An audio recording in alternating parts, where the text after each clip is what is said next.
Hi, everybody. Today, this is our third episode. Good Whoop, evening, Sydney, and good afternoon, or is it good morning, Annie? Good afternoon. Ah, And yes, I which just part got of back in. the world you're in, Annie? In Croatia. Ooh, Mm. so exciting. I'm sure there's a lot of ghost stories there. Not that I'm aware of. Mm. So, what is exciting about today's topic is about ghosts, spirits, and dead relatives. But really, we are going to talk about so exciting. Actually, there's a lot of ghost stories. Oops. Oh, Aware of. There's your feedback. I oh, didn't you want to mute mute something. your... My bad. Give it a second. Most exciting about dead relatives. We're going to talk about That was funny. I saw like a superposed for a picture of you. It was already a ghost. Ghost. okay. Yes. Give it a second. That was funny. I felt like a superposed for a picture of you. It was already a ghost. Ghost. Yeah. Okay, let me turn off the volume. Yes, Everything finally mute? everything going. Yes. Yes. All right. Oh, No more Now it's looping real. noises. No more ghosts of our own words happening it is a few seconds after we say them. exactly. Yeah, still learning how to use a lot of our YouTube studio and technology, but we're getting a hang of it. It's all getting quite fun. So yes, today we're going to talk about ghosts, spirits, and entities, and well, dead relatives. But really, we're going to talk about ghost spirits and entities. Mhm. And this time I prepared slides because there were people asking us questions from the previous episodes where I didn't really know what we were talking about when it comes to the aliens. But even though I think the ghost part is going to be pretty straightforward, a lot of people are going to have their own experiences. And but I just prepared some slides to help with some definition of what exactly is a ghost, what exactly is spirit, what is a dead relative, and what is an entity, right? Because we come across them all the time in our work, right? Mm. Just I think entity is probably the term where it's like the least common. that's true, good point. Yeah, Entity is more embracing and accommodating like general. Yeah. of every paranormal activity. It could Mm. be an entity, right? Um, so I guess we're just going to start with anybody with personal experiences or memorable stories they want to share with people. Any. I don't have much. Maybe I recall later. Mm-hmm. Okay, I do. I have a few Okay. actually, quite a few. One of my very first experience when I was around 20 over years old. I was staying in Australia at the time, and a friend invited me to his place to study for our exams, right? And because he lives up in the mountains, the family invited me there, as a foreign student. They like to show, like the rest of Australia. So I was very happy to be invited. The only thing about where he's staying, his neighborhood is generally quite bright and quite nice, but his specific house that his family stays is directly opposite a graveyard. And what is interesting about that graveyard is actually like their children's playground because it is safer for the kids to be cycling in the graveyard, rather than to be cycling on the road. His brothers and sisters at the time was like 5 and 9 years old.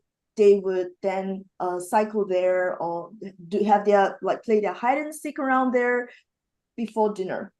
Yep. So I was just walking around and familiarizing myself with neighborhood. Then we were looking at some gravestones and reading like who passes, and then just understanding a bit of their history, who misses them, right? Because like on the gravestones, that's where they were write about who's born when was the date of departure or departed, and then who misses them in loving memory of like husband, mother, father, children. So that was what we were doing. And then in the evening, after dinner, we then prepared to go to bed. So I want to share that in their family, they were Lutherans. So they are very prayerful. So we pray before dinner, we pray after dinner, the kids pray before they go to bed. So it's a very God inviting family environment and all that. That night, when I went to bed, after I studied, and all that, in the middle of the night, a voice came to my ear, loud and clear. It came to my ear and went, "Boo, ghost." My eyes popped open. In front of me, I see this green energy, jelly-like thing that's green. And then across the room, I could see this luminous clock in orange that just flipped to 3:03 a.m. Mm. And I go, "What do you want?" And she's like, "I need your help." This is my first experience where I'm talking to a ghost directly, face to face. And I'm like, "I don't think I can help you. I'm new here. I'm a foreign student. I don't know how to help you." And then all the little imps that came with this female ghost sat on my blanket or duvet and started shaking it. Like, I was like, is this me shaking or is them shaking, right? Because, like, but I wasn't nervous. I was very clear I wasn't nervous. And that was the first time where I called on my guardian angel and said that I can't help this lady. Could you just come and invite them to leave? And yeah, I don't think I can help them. So that was the first time I worked with a guardian angel, who then I felt the presence of my guardian angel coming forward, very big, very bright, inviting them to leave. And reluctantly they left. And by the time they left, it's around 3:06 at the clock. I could see it very clearly. The room initially was very dark. So remember I mentioned that he has a brother and sister around 5 and 9 years old. So the family will always leave a toilet light on for the brothers and sisters to go to the toilet at night, right? But when the apparitions or the ghost was in front of me, being with me, I cannot see any light coming through to the light, through any light coming through to the bedroom until they left. Then you could feel the air cleared, the density of the air changed, and they're gone. And I went back to bed. I must say, when I first met with them, I wasn't afraid. I was like, just very matter of factly, I said that I can't help you. I'm a foreign student. I wish it was a different situation. Until today, I did regret a little why I didn't help them. Maybe they thought I was the only one that could help them at the time. But I was really in my 20s. I didn't know. So that was my very first one-on-one encounter with the ghost. Wow. Awesome. That story actually helped jog my memory and like made me think of a few incidents that come to mind for me. Because for some context for everyone listening as well, I didn't grow up with anything supernatural. And so a lot of the experiences that people would label as like ghost things or supernatural things, I would always forget those things. Like if I couldn't find a way to explain them, it's like I would just be like, oh, whatever, and sort of just like forget that incident or just take it as like my imagination's really overactive, or just like maybe I'm missing something. But there was one incident I had where I don't know exactly what it was, but I was taking a nap on my parents' bed one day.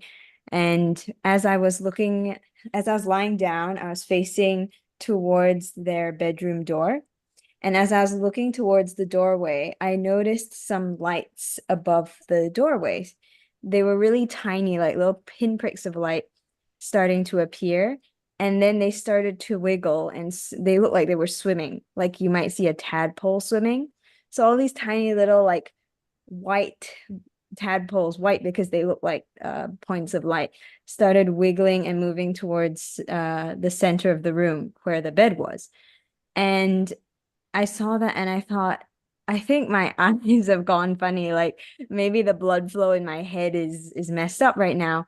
And you know when your eyes are doing something funny, if you move your eyes around or you move your head around and look at different parts of the room, whatever that like anomalous part of your vision, it'll stay in the same spot, right?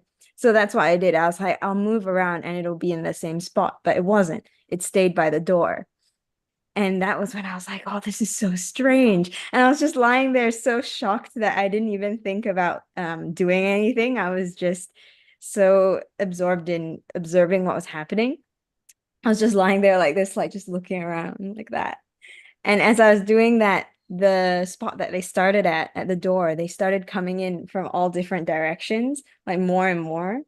And then they all just came like swimming like this until they were like right near like the center of the room where the bed was and just above me. And I'm just looking up and watching them. And the ceiling fan is there too. So I'm just watching them as they're like getting near the ceiling fan. And as they like reach the center, they just started disappearing until they were all gone. And I was just like, that was really weird. And of course, the whole time I'm doing this, I'm thinking, is this still just an eye thing? So I'm like trying to just look around, but no, their movements are staying independent. Um, and yeah, it was just one of those incidents that I had as a teenager. And I just kind of took it as just a weird thing that happened one afternoon and just ignored it after that. I must say that when I first started seeing them, that's the first thing I did. It was to go check with an eye doctor. Like, was there something wrong with my eyes? It's not, seriously, like I remembered, like seeing like bubbles, right? Just flying past my peripherals or Orbs. oh yeah, orbs and stuff like that, right? And when I turn around, they're not there, right? And it's like, and then sometimes I feel the touches, like the fuzzy touches and stuff like that. And I was like, there's something wrong with me. It didn't occur to me that that was a paranormal Like experience. you're actually perceiving something. Yeah. Correct. The first doubt is like something's wrong. That was before we realized that we have gift, right? Yeah. Mhm. So that was interesting. But I would say that, Sydney, your experience could be in the realms of like entities or Yeah. paranormal, not really just ghosts. It could be something. Yeah, I didn't get the sense that it was like a ghost, sort Yeah. of knowing what I know now. Oh, Yeah. And then I on top, yeah, Annie? no. It's just it's really interesting. You just made me realize I did have like something not similar, but more like human shame form for a brief instant. Yeah. Yeah. So So I I was also a teenager and I was like, it was, one of those nights at that time, there was no mobile phones. So you had to call your friends with the wired cable phone. Hmm. And of course, when you're a teenager, you talk a lot. And it was already 1 o'clock. I was You supposed to be hogging the already in phone. bed. I was going to school the next day. But all of a sudden, and of course, the lights are all out because I'm pretending I'm sleeping. My parents are sleeping, I hope. And then all of a sudden, like I'm in the kitchen, but the kitchen is facing at you can see all the old hallway and then the door, the entrance door. And there was like one of those little, the door is full, but there's like tiny triangles, like half moon triangles, glasses. So you can see the reflection of the cars when they're passing by. They usually, splash the top or the roof, not the roof, but the ceiling. In just a brief moment, I don't know what I was saying. It's like, oh my God, you don't know what I just saw. And instead of seeing the reflection of the light like a car, then I saw, how can I say it? A dazzling star. It just started like a premises like this. So it was growing and it had like rays. And I was like, this is not a car passing by. could be a So UFO. well, and then I saw like this shape, a black like a contour for somebody. And I thought to myself, like, oh, it looks like my grandma. But then I continued talking over the phone. So I thought I'm just going to share some definitions because I did prepare some slides. Yeah. Yeah, to just help people to understand a little bit more of the definitions of what exactly is a ghost, entity, and spirit, since we're going to talk a lot about and refer to them very interchangeably. But Yeah. just to know But how. I think, you know what is so cool about this? It's like, Teresa, you shared your story, and then Yeah. it jogged my memory, and then Annie, you had your memory jogged too. And I feel like that's going to be the case for so many people, because we don't usually talk about these things necessarily. It doesn't come up in a lot of conversation. And so then you think, oh, I don't have anything to say. And then after a little bit, it's like, oh, wait, this happened. Oh, wait, this happened. Yeah, exactly. So I'm really glad to be able to cover this topic, mainly because a lot of times there's misunderstanding about these I guess spirits, ghosts, and all that. And we have done a lot of work with them, right? Because they're in the realms of souls, paranormal, and spirits. So on this slide, I Oh, basically you got all the creepy pictures. I Yeah. did because people tend to misunderstand like what they are, right? So in here, I just really wanted to define like typically ghosts are associated with manifestations, apparitions of deceased humans, right?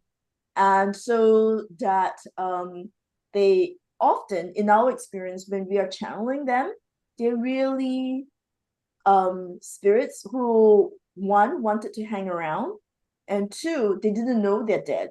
Yeah, it's They very kind of, commonly they're like, what? yeah, the number of times, right, when we were working with them and didn't realize they're dead. And then we have to help them realize that, it's time for you to move to the light, right?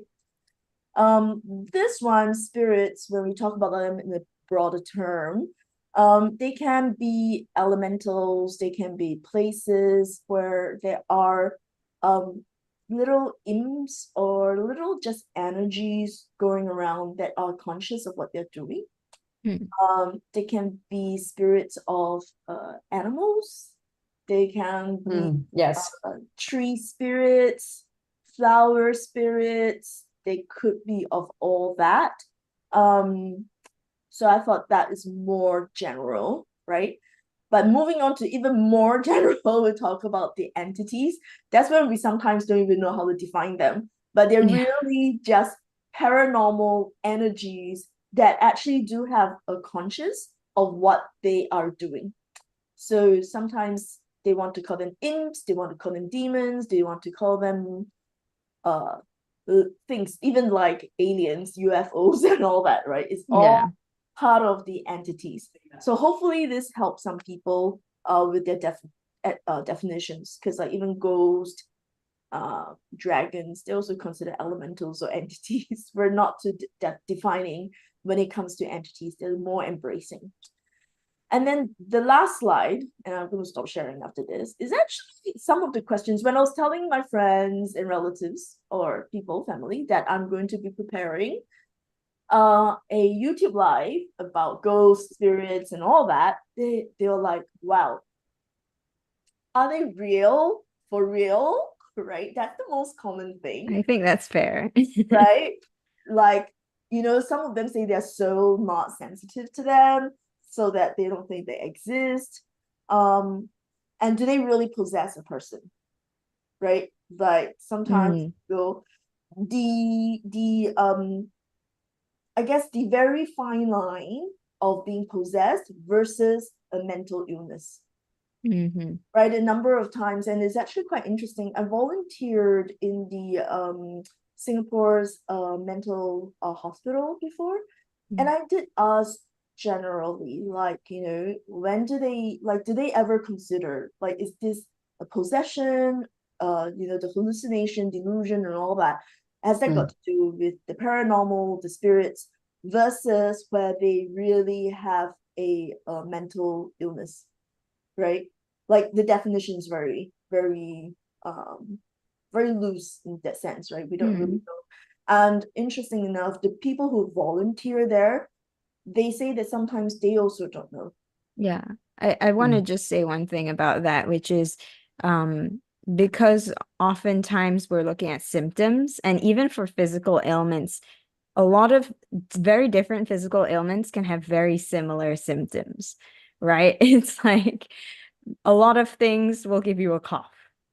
So if we're talking about someone's like mental state, we can't just like blanketly just take a blanket statement of like, oh, they're experiencing this, therefore they're possessed or they have something going on.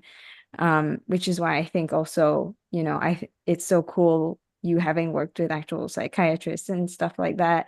I I like that we kind of just include everything, like every angle that we could possibly look at a situation from. And from there, just, use everything we can to figure out how to solve whatever is going on. Exactly. And that's one of the things that make us very unique when we're solving our cases.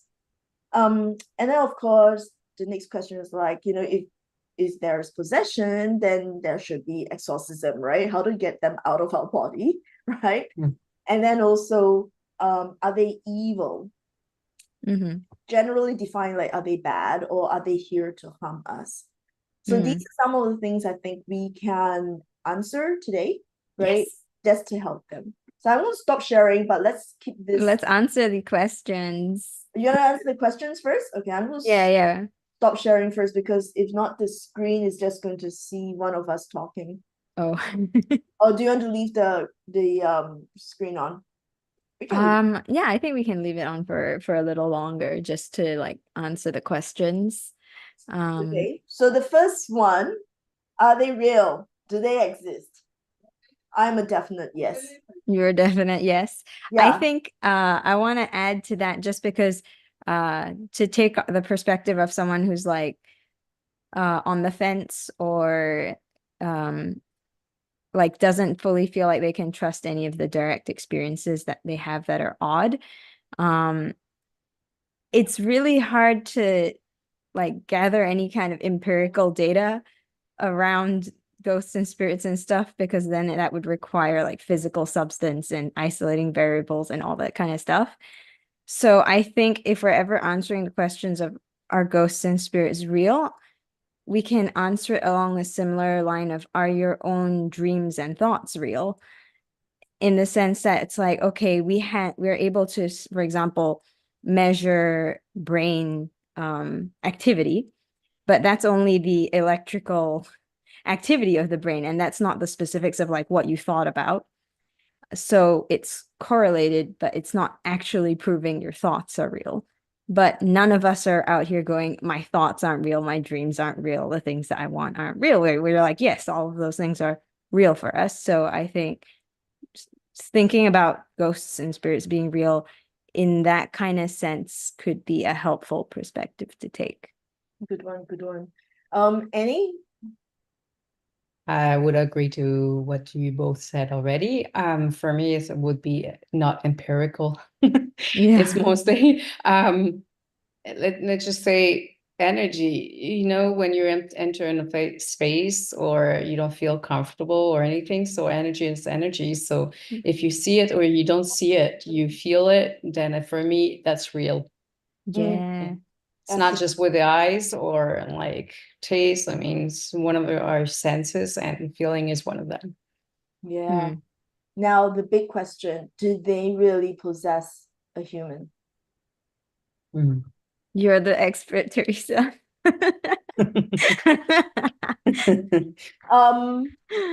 I think they do, based on the work that we have been doing. They do. And I've done a few exorcism cases where the ghost actually did possess. But I want to define that there are ghosts who attach themselves to the human. Then there is the possession where they are actually interrupting or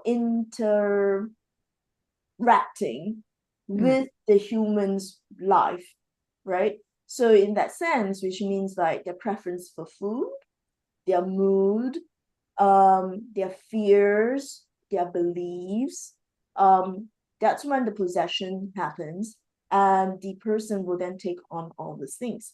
But there are also cases where there are attachments, right? A lot of attachments, like for example, women who went for abortion or they lost their babies, very often they don't really understand the importance of showing the babies of how to go to the light, because to them it's just a medical thing where they lost the baby, but they don't realize that the babies, the fetuses, do have spirits, and then the spirits get very lost and very confused. So the only thing that is closest to the baby is the mom at the time, right? Because that's the warm body. And then the baby spirit will then hide inside the mother. I've seen it a few times where we have to bring the baby to the light. But what is interesting is that when we talk to the mothers about them, some of the mothers actually say they are aware, but they felt guilty for losing them. And they wanted to keep these babies' spirits with them as a form of atonement, or as a form of like making up for what they were not able to offer. But it's not healthy for the baby, not at all, not for the spirit. So that's when we will be advising the mother, it's time to let them go. The babies will be afraid, but we need to let them go. So those cases are more like an attachment. There were also attachments of like past lives where they regret killing or accidentally killing somebody, causing an accident or something. Then they would want to follow the soul or the human to try and make up for something that they have there was regret about, like, you know, not protecting them enough as a previous mother or something like that, right? Or as a brother who agreed to protect them for war and all that, but the person got killed. So then the spirit would choose to stay by the person to help the person, thinking that they are like a guide, but they are not, because if they have not gone to the light and they come to attach themselves to the body, to the human, then that is a attachment, but not a possession. A possession is when they actually live inside the body and decide to have that human experience where they miss the smell of a cigarette, they miss the taste of the alcohol, they want to have the tactile experience. So that's more like a possession. Yeah. So there were a few cases where we had to invite the possessed spirit to leave. So maybe I'll just talk about like why did the spirits choose to possess a person? Yeah. Right. So they tend to be following or taking over energies that are familiar. So what do I mean by energies that are familiar? One, the smell of alcohol. Two, the smell of cigarettes. Those are really quite addictive. So when the ghosts leave to go to another realm or transition, they really miss their addiction. So they will actually find another human who actually has cigarettes and alcohol because it's familiar. The other thing that's familiar to them is that if they died with regrets, pain of betrayal, and anger, right? So then when they see somebody else walk past who is similarly sad or similarly angry, who feel betrayed, or who has the energy of revenge, then the ghost will go, this is the person's body I could live in because they can do what I want, because it's a familiar energy. So that's when a ghost will choose to possess somebody who has all this familiar smell. They call it, when we channeled those ghosts who choose to possess, we ask, why did you follow them home, or why did you take over their body? Most common answer is always that I feel the same. or they have a familiar smell. Yeah. Mm. So these are some of the reasons why a ghost would choose to possess. I know that there are a lot of other people who talk about like, oh, they possess somebody because one person has got weaker body, weaker energy, right? I would tend to agree that it is weaker because this person actually have all these energies of pain, of regrets, of hurt, of revenge. So that's when the energy is a bit lower, of lower vibration. And that's when the ghost will find it easier to take over and possess the body. So it's not because generally we're born weak.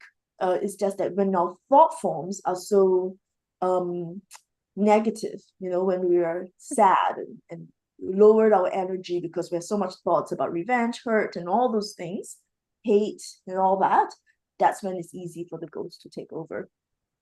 Does that help about possession? Yeah, I think it's so interesting how they frame it as the smell thing.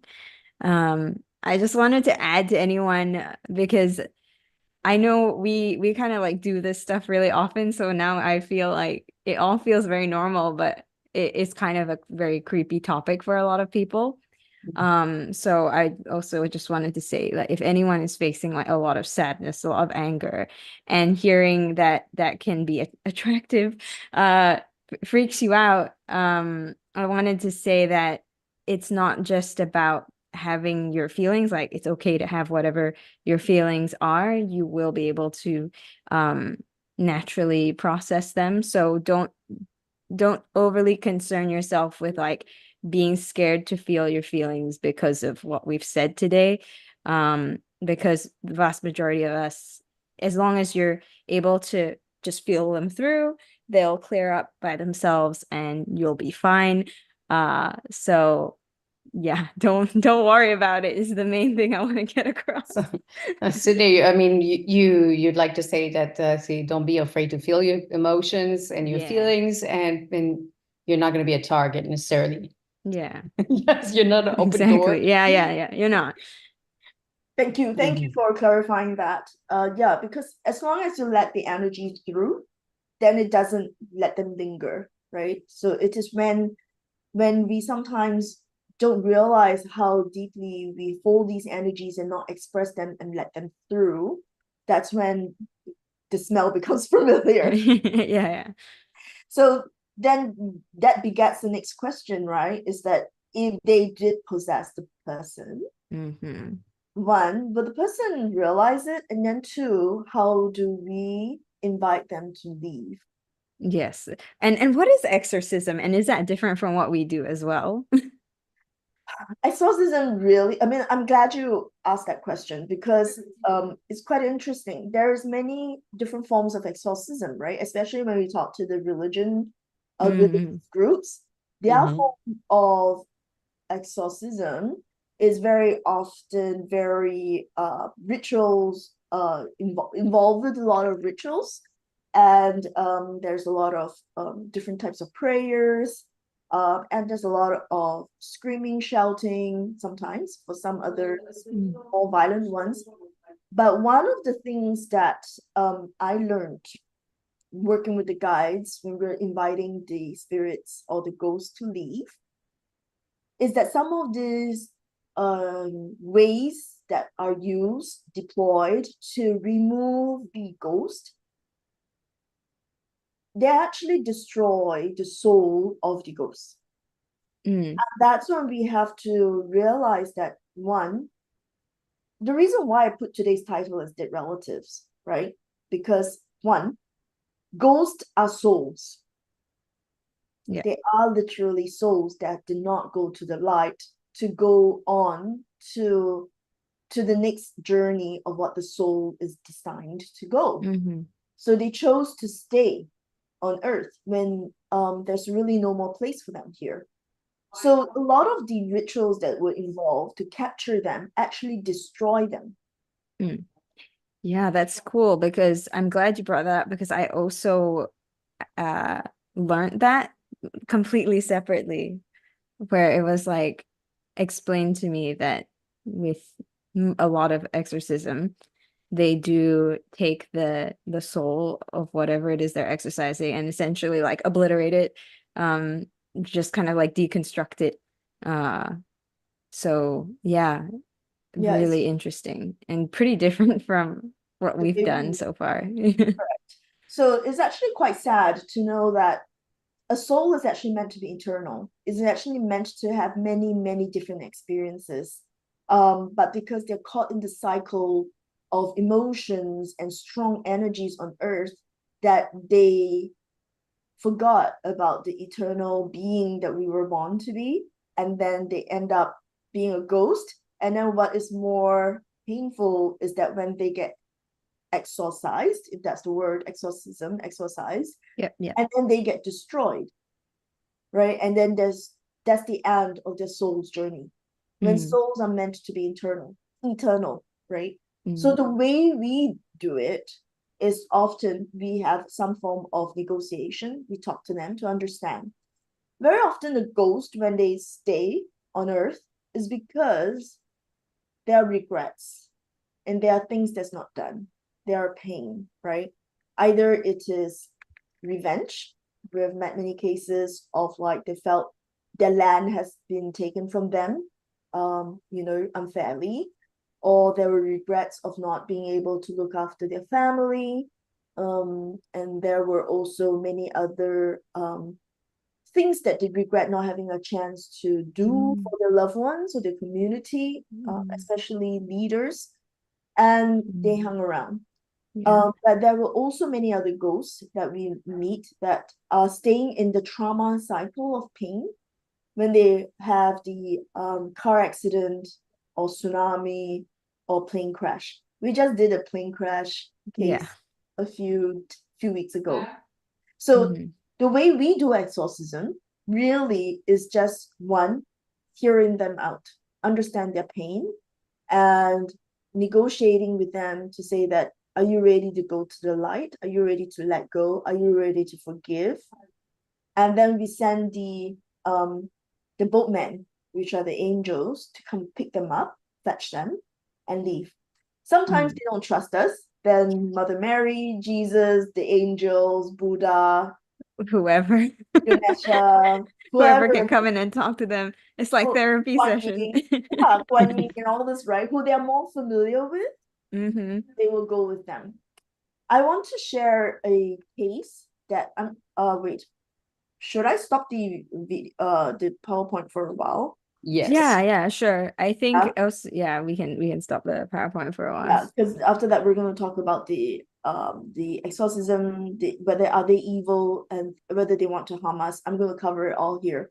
Yeah. So I did a case of a Singapore haunted house um in Toa Payoh. I won't mention which flat and all that. Yeah, yeah. So it happened to this 11-year-old girl where every night when she's preparing to go to bed, just after she changed into her pajamas, getting ready to go to bed, there will be a splash of water coming from nowhere, wetting her. Her bed will be wet, her pajamas will be wet, and then she had to get out of bed to change, right? And they did that continuously. And even when they're watching TV, the ghost will express their anger, they'll open the cupboard and throw the school bag. They literally just want her attention, not the mothers and not the grandmothers who are all living in the same house. And the reason why they targeted this little girl is because she has a gift.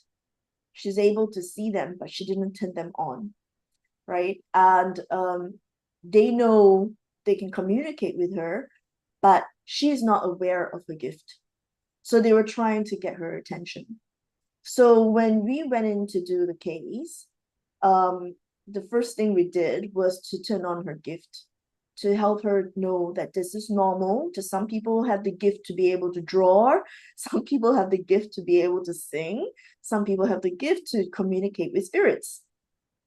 So when we turned on her gift, then she was able to see exactly who was throwing water at her, who was throwing her school bag and toppling things around the house and all that, right? And when we spoke to each of these ghosts, so these ghosts are not really possessing her, but they were haunting the house, right? And when we spoke to each of them, they all have their grievances. One of them was quite interesting. Um, this ghost has red eyes, and he insists he has horns, but we couldn't see the horns, right? He insists he's a demon or a devil, that he's here to scare everybody. And we're like, okay. Buddha came immediately when we were interacting with him. And Buddha said that this is one of my followers. He basically lost a talisman that he got from a temple.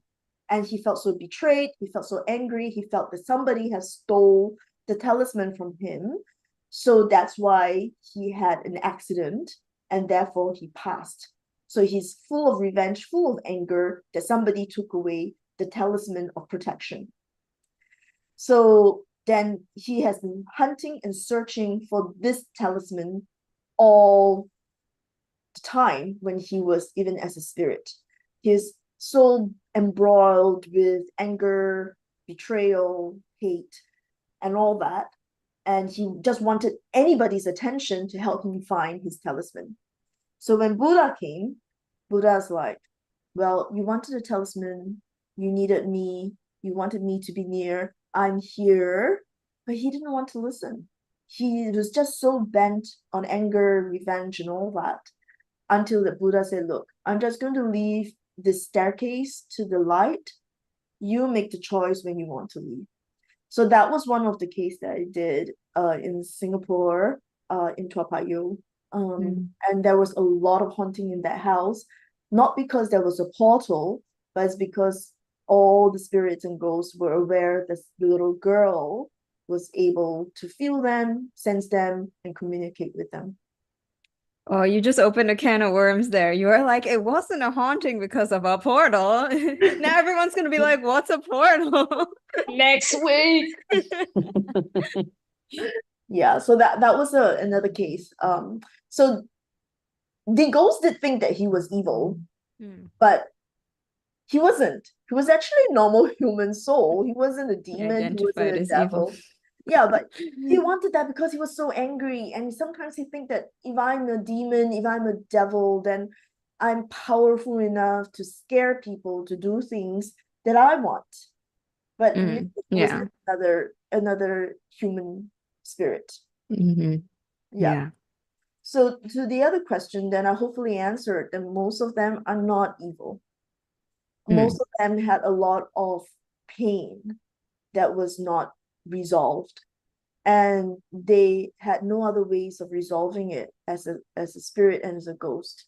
So often we actually do go in, right, in the work that we do, that we help them, negotiate with them, solve their pain for them, or let them know that it's time to let go, so that they could let go and go to the light. Yeah. I think especially when it comes to, we defined ghost earlier as humans who used to be alive.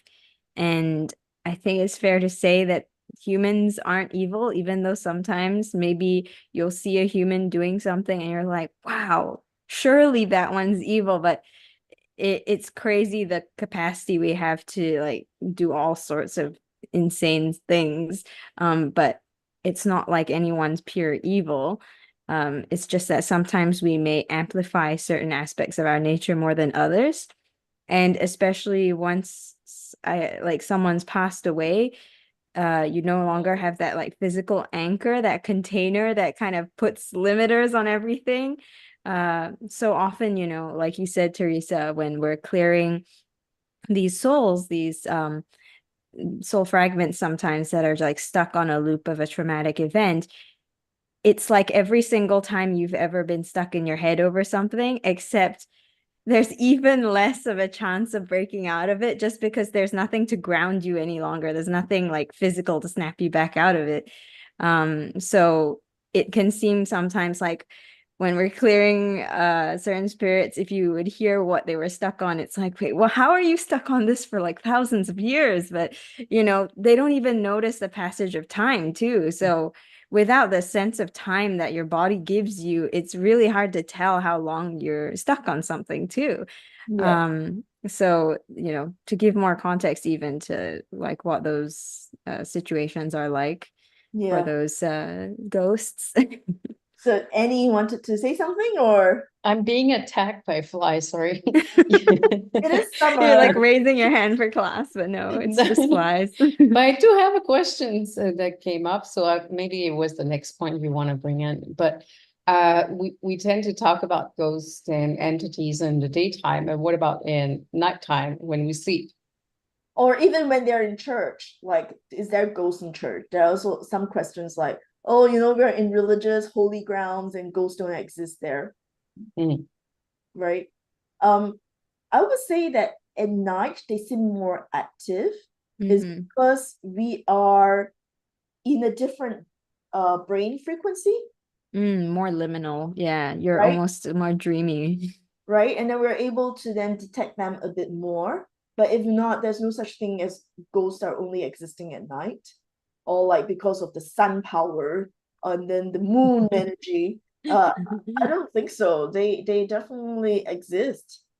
Yeah, at any time. But I Mhm. think and Sydney, remember one of the case we did for Indonesia where Mm. ghost didn't realize that he's dead, Yeah. Yeah, I remember. right?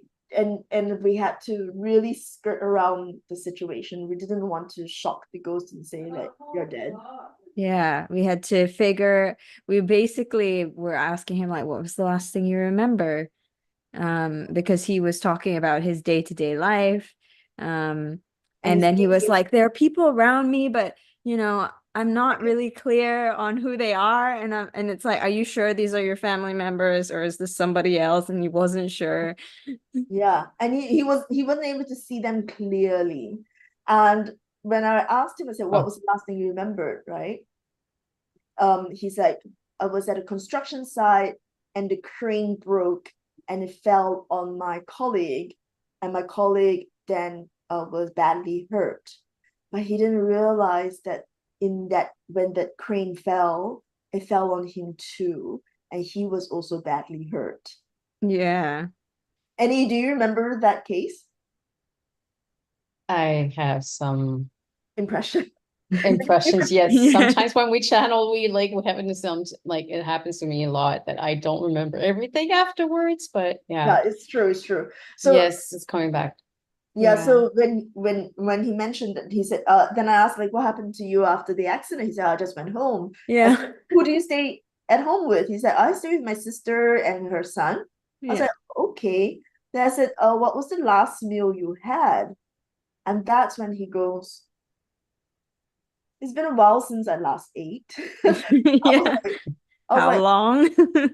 yeah, and I was like, okay, then do you think that's normal? Then he's like, no, that's not normal. Am I dead? That's when I realized that he was dead. And that's when I said, are you ready to go to the light? And that's when he said, I can't remember what he said, but we sent him to the light, Yeah, I right? don't Yeah. remember. We are diplomats, so Yeah, usually. we don't want to shock them to tell them that they're dead immediately, right? Because Yeah. it's not very nice to tell them that. But Sydney, we did the case about the Brazil air crash. On the Mhm. 9th of August, there was quite a bad air crash in Brazil, and 62 or 63 lives, I think it uh, was 62. just all of them. Mm. All of Mm. them didn't make it. And we then went in to help them because it will be a very traumatic experience for the souls. And we didn't want them stuck on earth during the time because they will be in shock. I've seen some of the videos where they were going live just before the plane crash. So that was pretty sad. And Mm. Sydney, do you want to share what you saw when you went into the site, Um, when you channeled them? when I was channeling them initially, it was difficult because it was like all the energy of the different people were mixed up. Mm. Like it was almost like everyone's got like melted together a little bit.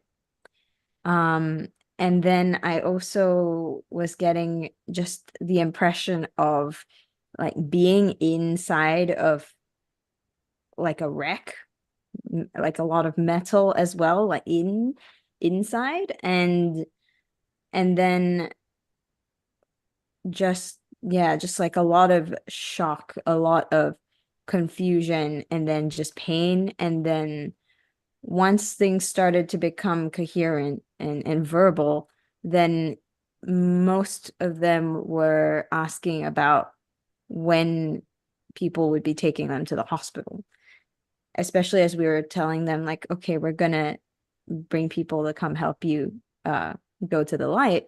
Then they're like, oh, like the hospital. Like the hospital, I need treatment. I need to go to the hospital.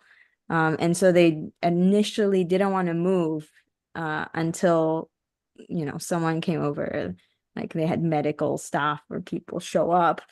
Um, but I mean, at that point, it was almost just they were stuck on the like actual crash site, um, and stuck in that loop of just like waiting for someone to come get them, but thinking of it in like a physical way of like, okay, we're gonna go to the hospital. Yeah. And in the end, when they realized that we're taking them to the light, they actually said that we look terrible. We are mangled, like they're in a terrible state. They felt that when they finally saw themselves, they saw themselves in a mangled state. And they were like, don't worry, the angels will come and give you back what you look like before you go to the light. And that was just one of those cases that we go in to help. But you also helped us when we worked on going to different timelines and different geography where we clear the souls, right? To take them to the light because they were stuck. Was there any particular one that was very impressionable for you? There was not just, there was one time, I think it's where we were trying to move masses. It was about this eruption of a volcano. Was it in Philippines? Remember that one? So it was a big group, but there was like one, if I do recall, wasn't it a mom looking for or for her kids or anything, and she like for so they also they were still in a mental state where because we found out that actually the head of their village or city at that time, because it was like a long time ago, did say if there's an eruption, please don't, like, we're staying here, we'll be safe or something, and they stayed there, I remember that believing. case. Yeah, and they found out like, no, we got ripped off. So it's like no, we're staying here, we're fine, so No, that so that try. was that was the Indonesia case. That was the Indonesia case, and it was actually Indonesia, yeah. yeah. It was if I'm not wrong, is actually in Jogja. It was in Jogja. There are a lot of volcanoes there. And I remembered that case because I visited that place before. And it was very sad because they were aware of the volcano erupting soon.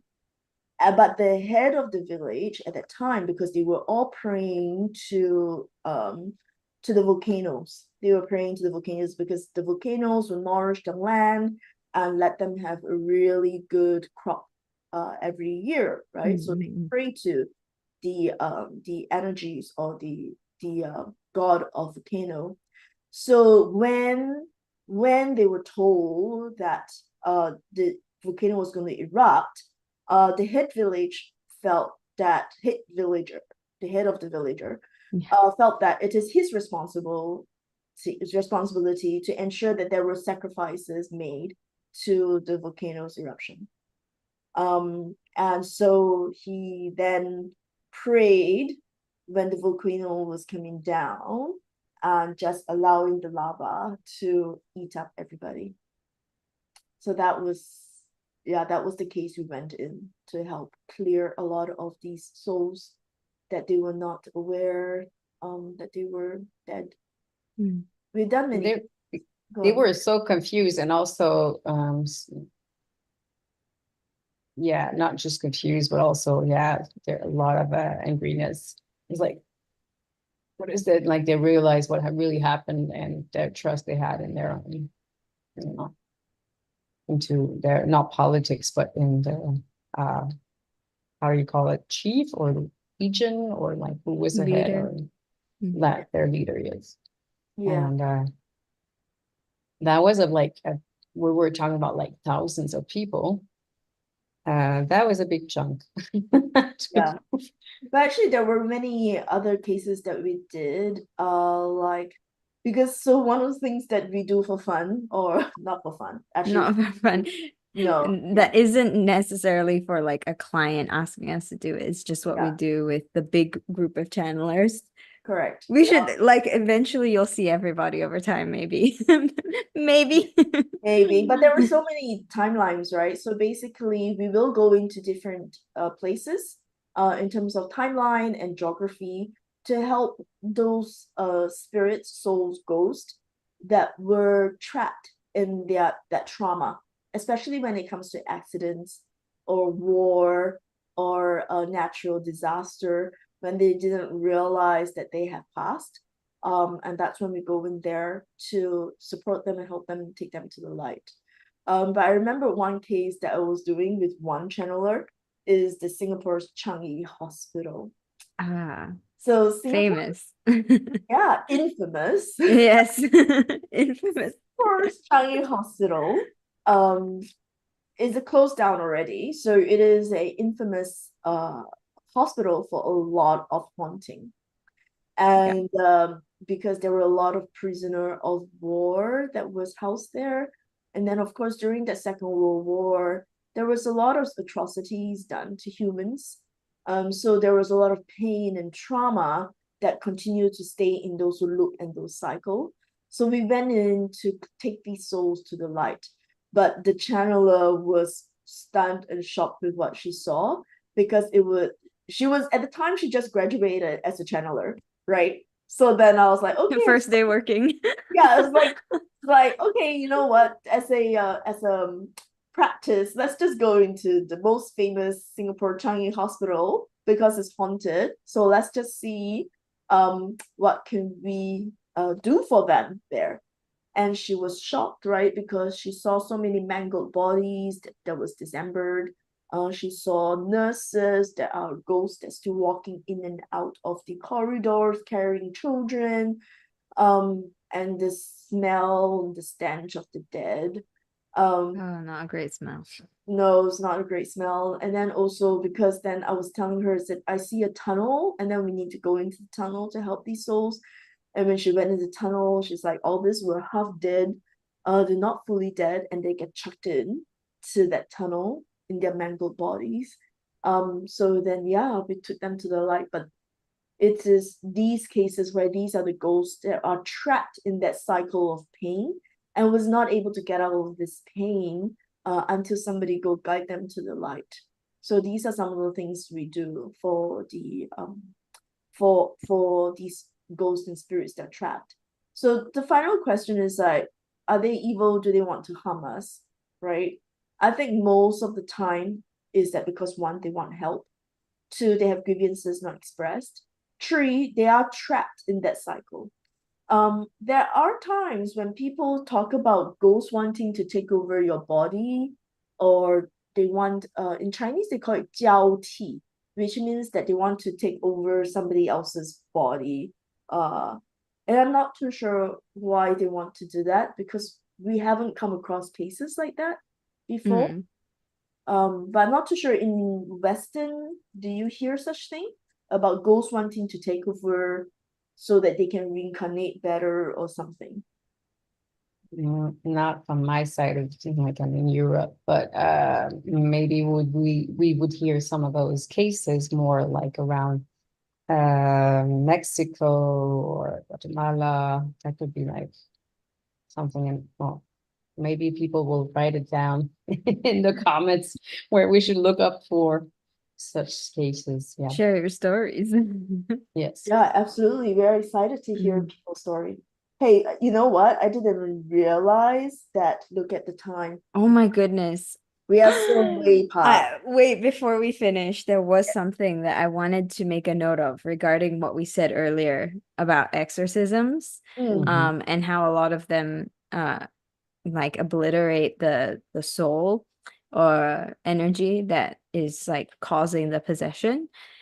Um, we've had cases where we're working on clients who are alive right now, and the issues they're having are with a past life that is essentially a ghost currently, and is stuck in a loop somewhere in the world. And then we help that soul fragment go to the light so that the current living person has a more holistic, like complete experience. And it was just making me wonder what would happen if someone was incarnated, like they're alive, and they happen to have a soul fragment that is in that kind of situation and maybe is causing a haunting or some sort of other attachment experience. And then someone goes and exercises that. Like, what now? What happens to the person who's alive? They will always feel something's missing, and they will Mm, always be Mm. trapped in that drama or that trauma. They will always be trapped, and it will be very hard to heal that until somebody go in to seal that missing energy. I'm really glad you brought that point up because it is true. We often see soul fragments that are stuck in some trauma from either the past life or a different dimension or even this life, right? yeah. And it will form their belief system. They don't even realize where the belief system comes from. Like, for example, fear of heights, Mhm. right? Just imagine your soul fragment keeps falling off that cliff, keep falling off Again and again and again. and They're just again. haunting this random mountain somewhere. Exactly. Or like when you're burnt on the stake as a witch, right? That trauma of being burnt, the belief system of being burnt, like fear of fire or not trusting people, people will betray you. That trauma will continue until we heal that fragment. You know, exorcise it if it's been possessing or is living as a ghost, then the human who is actually that piece of fragment that belongs to them will feel healed. That belief system will not be so strong anymore, and that they don't always feel that they're missing something or there's something lingering at the back of their mind that something bad is going to happen. Like, especially if they have that soul fragment stuck somewhere in some accident, some trauma, they will always be like, I have to be careful, something bad is going to happen. Mm. Yeah. So that's a really good point that you raised there. Yeah. So anything for the closing? We'll start with Annie. Oh, wonderful stories. But the most important thing, whatever it is it's all about healing and high energies. Like there's light, there's the darkness, or so whatever you're confronted with, just like remind yourself that you are in a space where you can offer healing, you know, like by the way, everyone is a channeler, so you can already invite somebody or energy or whatever you see to go towards the light. That's the basics you can do, and it's accessible to everyone too. Mm. So like just showing the door where it's open. And yeah, so I want to conclude. I want to hear more about the stories of everyone, because this we could have like actually many, many, many the same topic coming over and over again with this one, and hear about, you know, uh, yeah, I'm curious about what people about their stories, and also from an holistic point of view, what we as a holistic clinic, what we would, you know, maybe how we can help. Yeah. Mm. I And love it. thank you. Thank you so much, Annie, for that. It is everybody needs healing, and it will actually help. I personally feel that whatever you're recommending will actually seriously make this place a better place, like Earth Mhm. be a better Mm. place.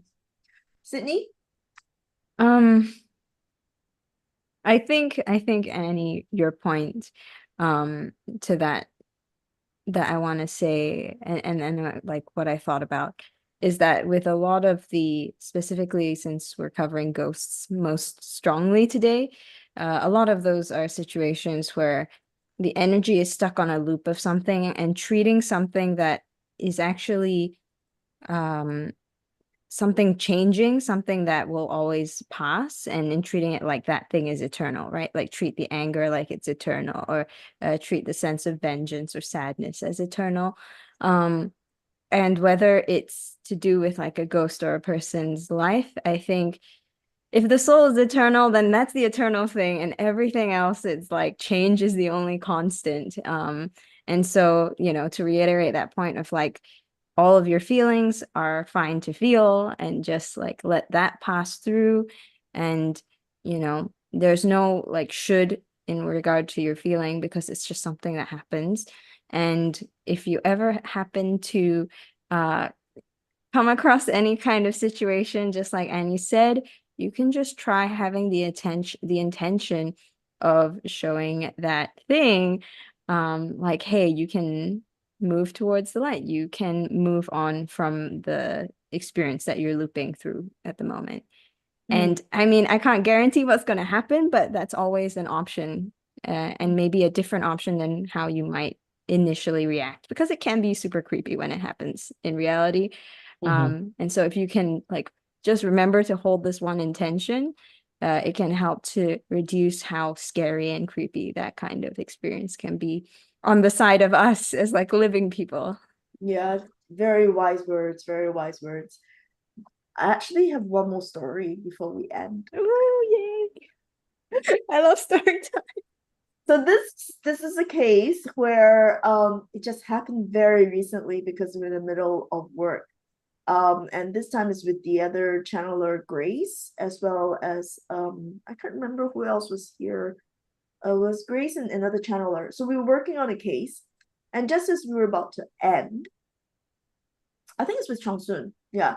So just as we were about to end, Grace go, Teresa, there is a man behind you, right? So Mm. usually I would have my screen on because we're working on a client case, and then we'll have my solistic, background on. And because Tess, our other channeler, was here, so I switched it off so that everybody could see her and say hi because we finished the case. And just when I did that, Grace went, Teresa, there's a man behind you, and he looks a bit creepy. I was like, okay, let's lend him your voice, right? And this guy get, thank you, thank you. I just want to visit your father because I know he's very sick. I was there. Oh, it was you. It was you, not Chongsun. It was you. Yeah. So he went like, because your father's very sick. And I go, yes, he is very sick. So he said, I want to see your father. I want to visit your father. I was like, okay, good. Yeah, sure, right? But then I'm starting to sense that he doesn't realize that he is already a spirit or a ghost. He doesn't realize that. So that's when I go, do you need help? He said, well, I'm looking for a woman. I said, okay, who? He said, I'm looking for my wife. I was like, okay. And that's when Annie, you channeled the wife, right? So we brought the Yeah, wife. he was like his wife is missing, right? Was it you? I thought it was You Grace. told me, you I told told me you the the story. story. You Yes, were like, he was like, I'm looking for my wife. My wife is missing. correct. He said, my wife is missing. And Annie was the one who channeled the wife. And the wife goes like, that's because you're dead. You had a heart attack. I held your hands when you had a heart attack. He said, you mean I'm dead? I'm the one who left. And that's when he realized that he was the one who is dead and going to the light. So I thought Yeah. it was a very simple story about how many people around us or the ghosts are always present. And that was in the afternoon. It was not even in the evening, right? And it was broad daylight. So it doesn't mean that ghosts only appear at night. Yeah. And Yeah. it's so funny too, that one, because it's like he thought his wife is missing, but it was actually him. He was the one who was gone. He wasn't Exactly. around any longer. Yeah, and the wife is still alive, right? The wife said, I'm Yeah. still alive. That's why you cannot see me. right? Wow. And then when I shared the story with some of our friends, they'll go like, "This is like a movie script, right?" I want to spoil the movie in case you're gonna watch the movie, but it is like the movie script, where the dead didn't realize that they are the one who left and not the ones who are alive who left. Mm. Anyway, my closing for today is that there are so many misunderstandings about spirits, ghosts, and we're scared of them, all that. But the truth of the matter, the reason why I included dead relative in there is because they're probably somebody you love, somebody you're familiar with. So there's really no need to be afraid of them. We really need to just treat all souls with respect, treat all souls with equal, I guess, equal love, care, because that's what they still need, even though it's after life, right? A lot of them just really wanted to connect because they want to know that they are leaving everything in peace. They have everything taken care of. They're not worried about, whether the children are not going to grow up fine, or their property is not taken care of, because there are some of them who are worried about their land, especially when we talk about the older. Oh yeah, the older the spirit, the more they care about the Yeah, land that they they were care a looking lot about after. the land, right? Mm-hmm. But yeah, my closing is that we just respect every soul, treat them with all the love and care, because that's what we generally all want: love, care, and to feel safe. And very often these spirits that are trapped, they didn't feel safe, they didn't feel that they were taken care of, and they just needed to know that. And that's when we channel all the different energies, like the angels, the goddesses, the gods, and the ascended masters, to come and help them to take them to the light. So that's my closing. Yeah. I haven't prepared the topic for next week, but next week Annie won't be joining us because she is on a vacation. You should Yay though. completely enjoy your vacation. Hopefully, we have another channeler who will be able to join us and share with us their stories, their channeling experience. So I'll be there in spirit. Haunt us, please. Yes. So with this, thank you everybody for joining. Thank you so much for tuning in. And we'll see you next week. Bye-bye. Bye. Okay, I need to know how to stop this. YouTube studio. Where is my YouTube studio? This is the after show. Oh my God. You can do some editing afterwards. Yes, you can. Like, But this is cut it this is the out. good stuff. Yeah. Oh, the one more point, in terms of like if it experiences the ghost is like super scary.